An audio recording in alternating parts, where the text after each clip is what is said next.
What's going on, everyone, and welcome back to YGOPD, your Yu-Gi-Oh! Professional Development. Thought I would switch things up a bit this week since it's been quite some time since I've done a how to beat whatever deck in less than 5 minutes. I might end up making this a recurring series, doing like every other Sunday between deck profiles, but anyway, last time I touched on Tenpai, and I figured this week I would do how to beat Azamina in under 5 minutes, throwing 5 minutes up on the clock. You can insert any variant now here that you want, whether it's Snake Eye, Rescue Ace, Infernoid, Fire King, Centurion, White Forest, plenty of other ones too, right? So let's start with your main goal, which is going to be one of two things, which is stopping them from getting to that Omni Negate or finding a way to bait out the Omni Negate. Now, of course, there are a lot of potential consequences depending on how far they go.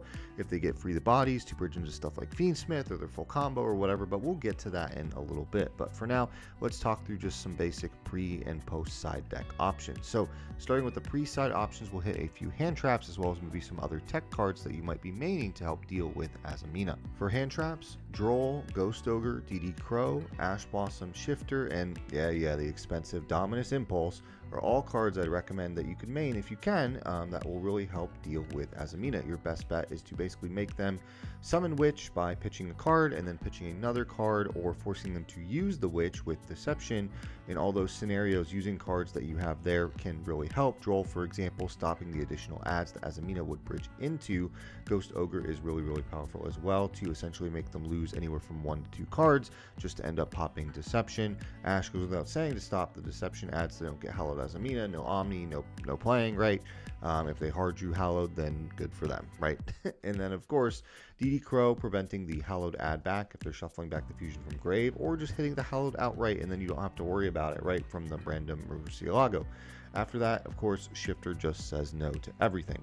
For potential main deck tech cards, Cosmic, Enemy Controller, Metaltronus, and Final Bringer the End Times are all solid options right now in the format that both stop Deception and or negate Murcielago / take it from their field or graveyard so they don't have it for a second fuse or for the Hallowed Azamina, right? And it has a lot of really good overlap with other decks in the format. See my 2-minute tech on even Final Bringer the End Times that I did on Friday if you haven't already. For post-side options, this might lean a bit more into, again, stopping their combo, more so baiting out the Omni Negate, right? There are certain floodgates that are nice to stop them, like Goes In or Rivalry, since leading with Witch, being a dark spellcaster, helps them not bridge into Fire later down the line, or even type-wise, the fusions are illusion in most decks outside of, say, Chimera, have a really hard time pivoting in and out of that type.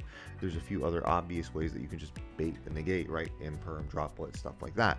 Of course, there's a few honorable mentions I wanted to touch on that haven't been hit before, because they've been kind of fading maybe out of the format or just a little bit different. Bystials are one if they go for a greedier route, trying to use the Murcielago as free link material and then trying to get it back from grave. If you can snipe it out there with a Bystial, just like DD Crow, that's a very solid card there. And another card can even be Book of Eclipse.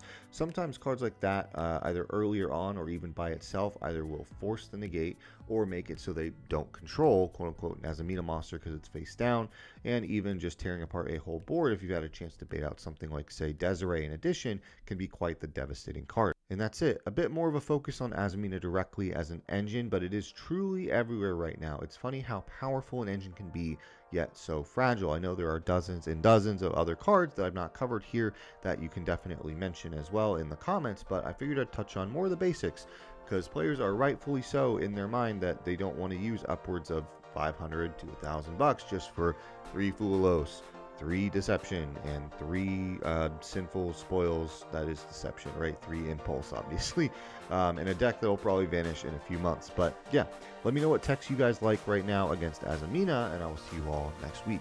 Later.